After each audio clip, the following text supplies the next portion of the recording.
On this next leg of their exploration of Kenya's wildest places, Dos Winkel and family venture into the country's driest and most unforgiving region to photograph the Rendile, a mysterious people who more than 1,000 years ago fled south from the land of Kush in what is present-day Somalia.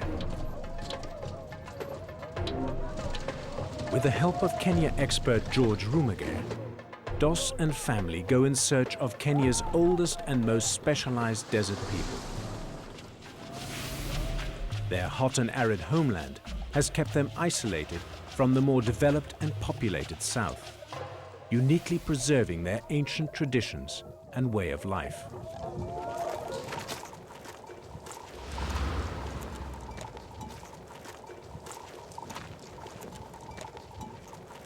We're here on the edge of the Kaisu Desert in northern Kenya, the land of the Rendile people. And we hope to find out how these people thrive in this harsh environment. And harsh it is. 22,000 square kilometers of stony desert, where temperatures soar to over 50 degrees Celsius at midday. And there's no running water for hundreds of kilometers.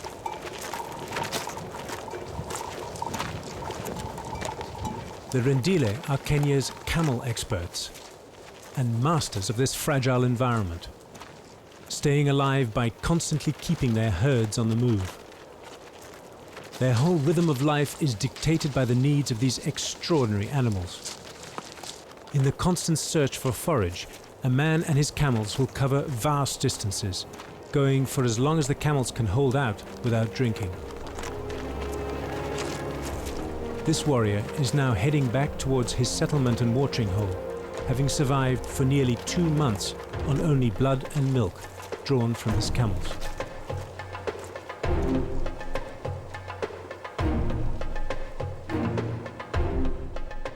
In this arid place, camels are far more valuable alive than dead.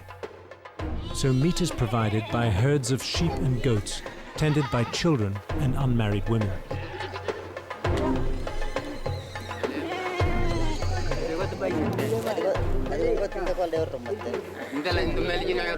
This community and their movable settlement is known as Dupsai Monte. Dupsai is the name of their clan, one of 9 in Rendile land, and Monte is their chief elder, who also functions as the spiritual leader or light. Rendile houses are prefabricated and portable, and are dismantled and reassembled by the women on the same day that a move takes place.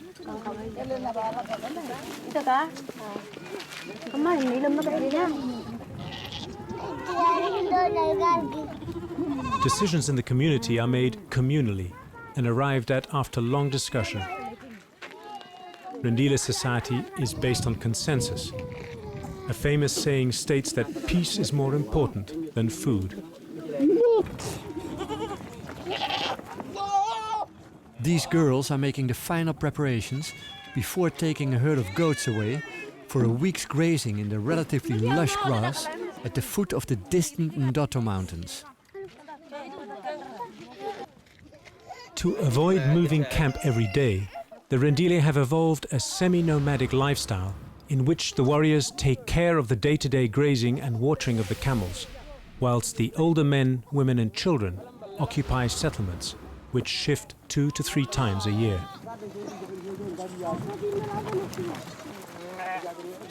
Due to the livestock lost in the prolonged droughts of the last few decades, the traditional Rendile lifestyle is now more vulnerable than ever, and in a period of great transition.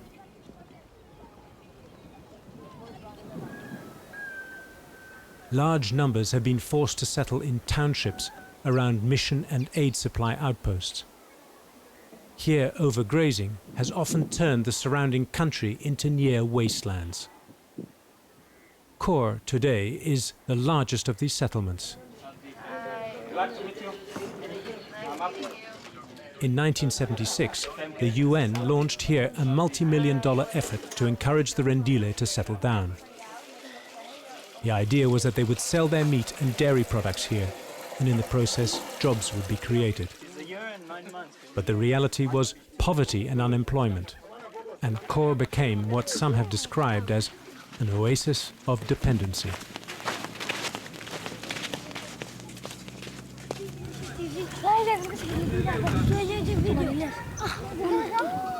For many Rendile, it was not just food, but also a chance to educate their children that drew them to Kor. Faced with increasing drought, it was thought that the risk facing the family would be spread by having at least one child in school, destined potentially for a paying job.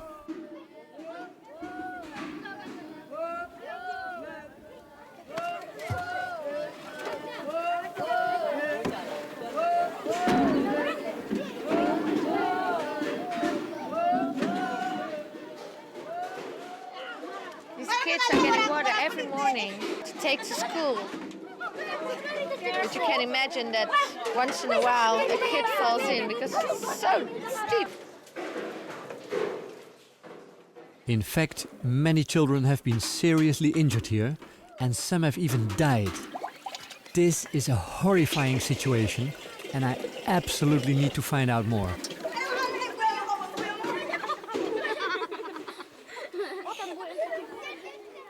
I was told to speak to Herr Kenna, who is running a local project that wants to improve the safety of the wells.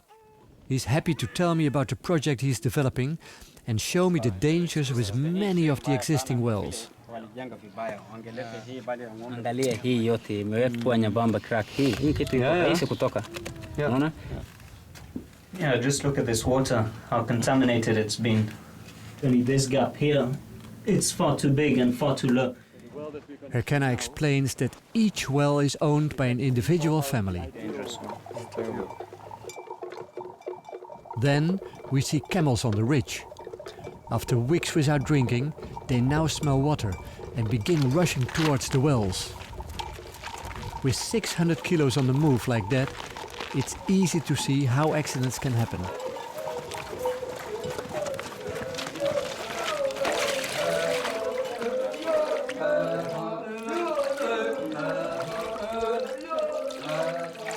Being the wet season, the water level is relatively high.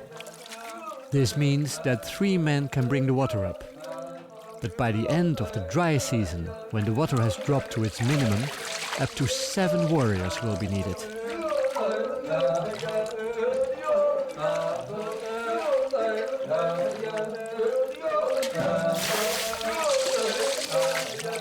One reason a camel can go for such long periods without drinking is simply the quantities it downs in one sitting, which can be as much as 135 litres in 10 minutes.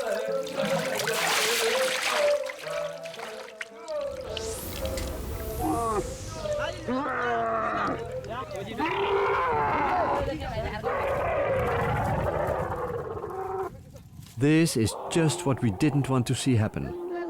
A camel has fallen into a disused well. Weighing around 300 kilos, even with 10 people tugging, there's little chance of getting him out.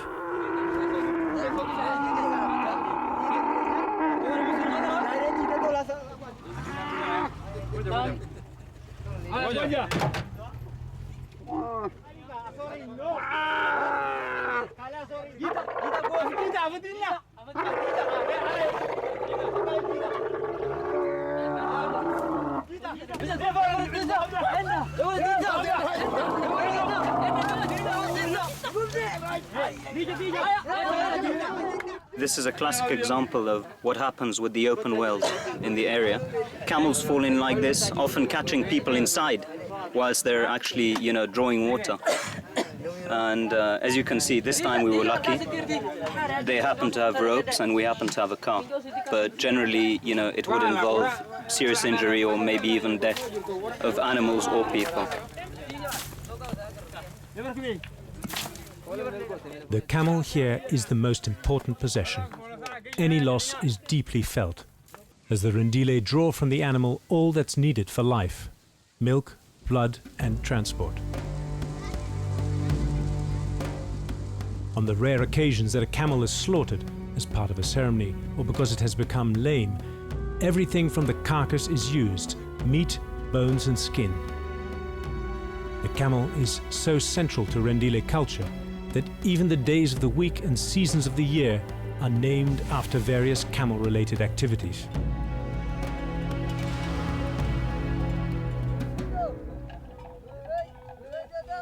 Lasrea, are you married? Administrator? Yes. When did you marry? Administrator. Bulewa, a local teacher, helped me talk to Lasarea, one of the warriors. Okay. He got married this year and is looking forward to having the biggest family possible. Yeah. You have your own well, Lasrea? Yes, it's having one now, and it's still going on digging. Yes, very good. Digging a well in these temperatures is a really punishing job. A good well needs to be dug in solid rock so that the walls don't collapse.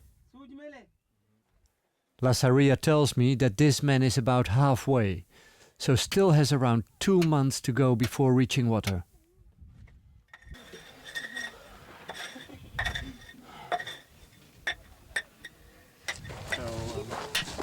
So why are there so many wells? Not too many people live here, but there are wells all over. He says that basically there's 292. 292 Yeah. wells. The use per household requires at least one well per household. Oh, that really? includes people and cattle. When I ask Herkenna what his ideal well looks like, he explains that this is a good example. The water is directed through a pipe into these troughs where the camels can drink safely without endangering the men in the well.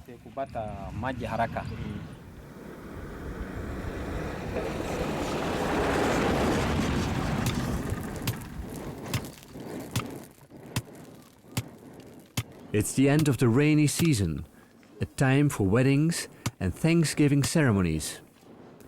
And the local blacksmith is enjoying his busiest time of the year, making bangles and other metal ornaments, and of course spears. The work is carried out in a way that hasn't changed in centuries.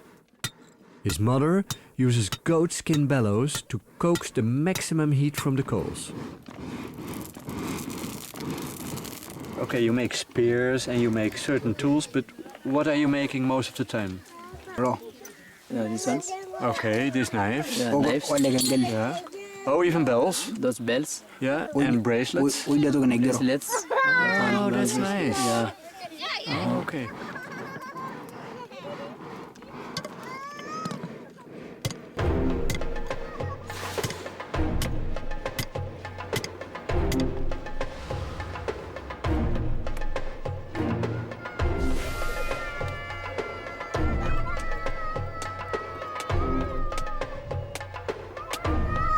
But it's time to move on. By special invitation from Herkenna, in this time of joy and festivities, we've been given a rare chance as outsiders to attend a traditional Rendile wedding. It's planned for tomorrow in Herkenna's family village.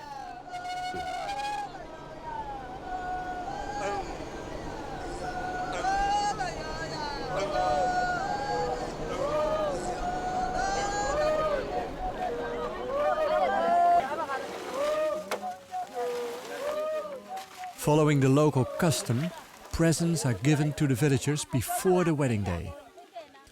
And ours is the traditional bag of sugar, some tea and tobacco. It's also an opportunity for us to introduce ourselves before the big day.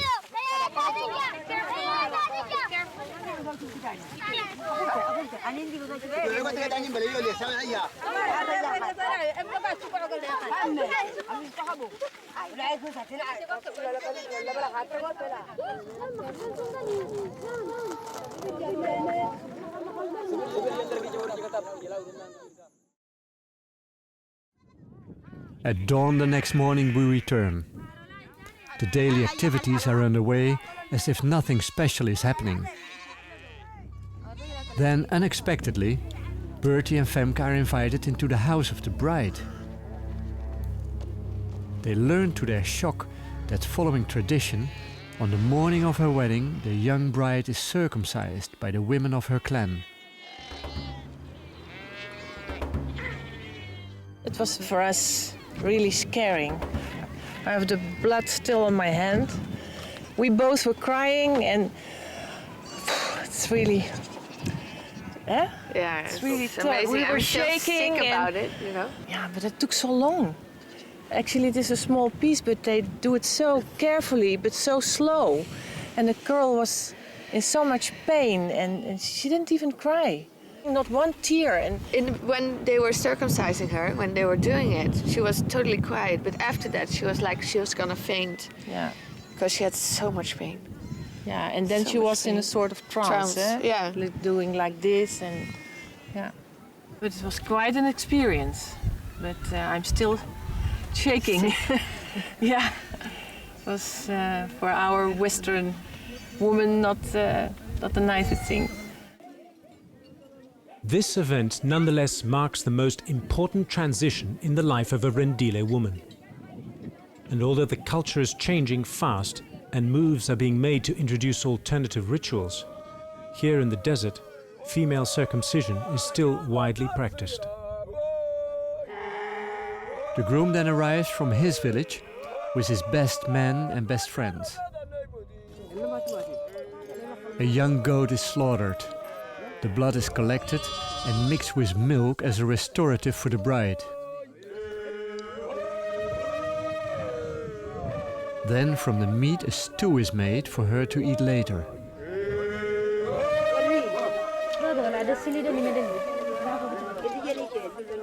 The bride spends the first day inside her mother's house, lying under a blanket, recovering from her ordeal.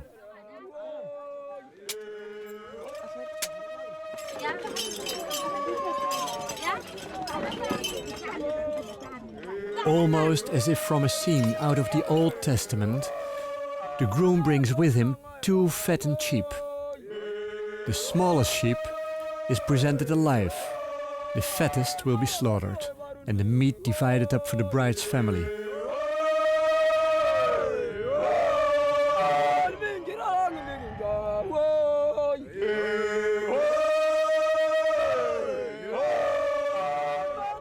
At this point, the groom and best men take off their shoes. They will be held by the bride's family for 2 days, until the groom moves in to live with his new wife.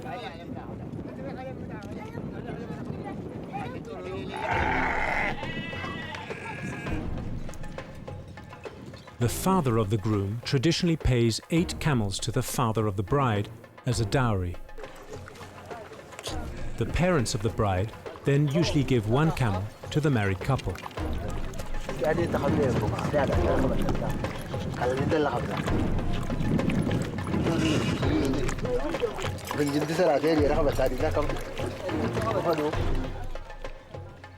Once butchered, 2 choice pieces of fat are taken into the house and presented as a special gift.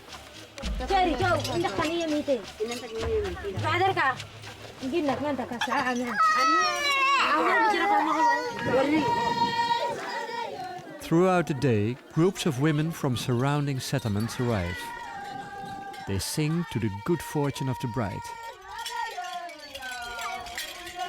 These imposing necklaces, known as burgurchas, are worn only by married women.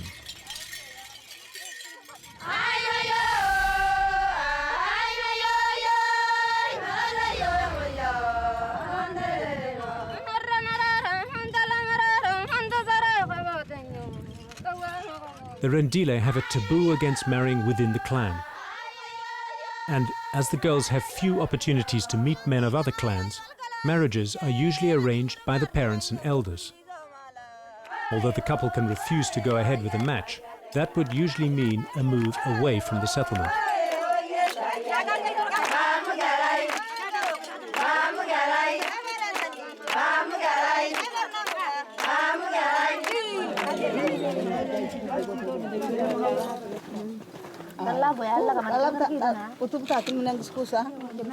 One of the high points of the wedding is when the bride is presented with her own house.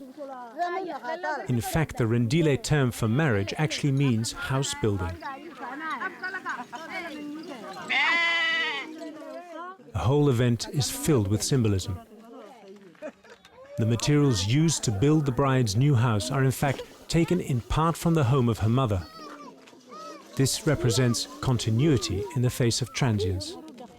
A powerful symbol with deep resonance for a nomadic people constantly on the move.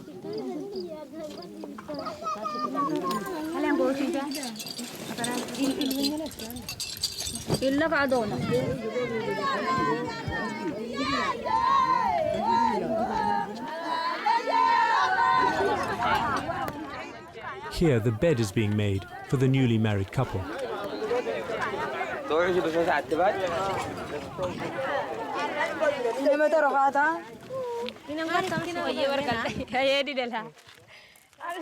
With the house just partially built, the bride takes her place on her new bed.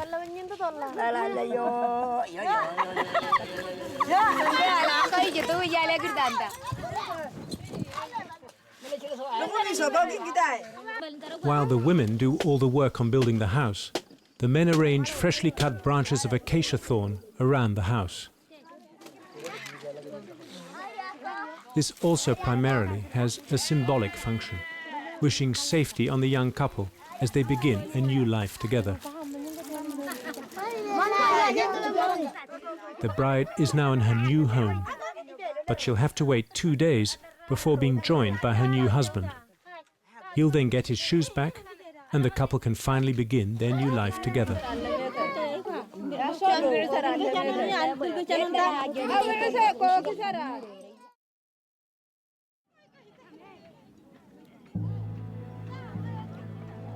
The Rendile are well known for their near obstinate resistance to change. Yet their future now lies more than ever in the balance. The government and international aid agencies continue to encourage communities to give up their traditions, settle in the towns, and get an education.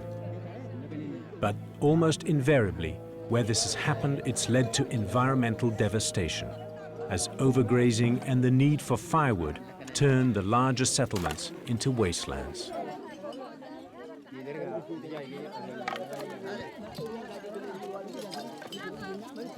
A Western-style education is also often a mixed blessing. Many older Rendile know that while a few youngsters might find a job in town, for most it means destitution, far from the support of family and clan.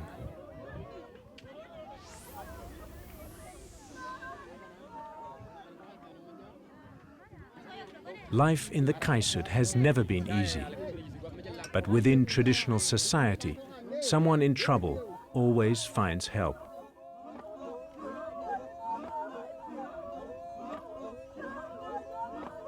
And one thing is certain, few know better how to celebrate the riches of these savage yet fragile plains.